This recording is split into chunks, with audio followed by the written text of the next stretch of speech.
Well, the AMWU is here with the blue collar unions today because we worked very hard to get an inquiry up into the state government. The important part of that inquiry is it focused on the mental health and well-being of workers on FIFO projects.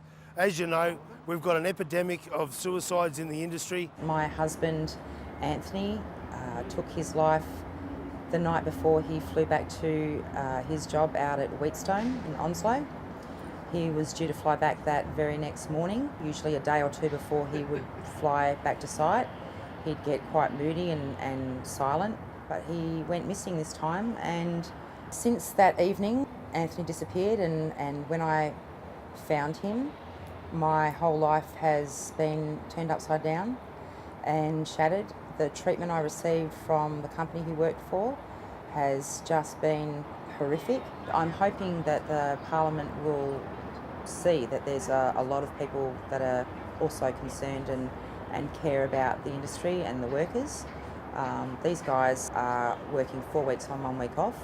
They're isolated, they're controlled and manipulated, and that 4-in-1 roster really is the catalyst to many other secondary problems. You're looking at drug and alcohol abuse, divorce, violence. There's all sorts of things that come out of working away so long and coming home to strangers basically, and feeling very out of place when they do get home. Today we're going to hand a petition to the head of the inquiry so that we can bring this back into focus of the government and get some real changes. This was supposed to address it.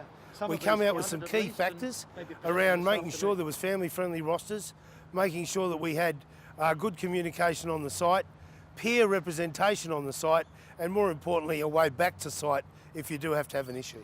It's important that we're here today to make sure that the government pick up this inquiry, the outcomes of this inquiry, to make sure that they can push back on big business.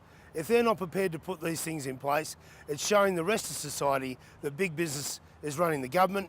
Government should be running the standards in big business.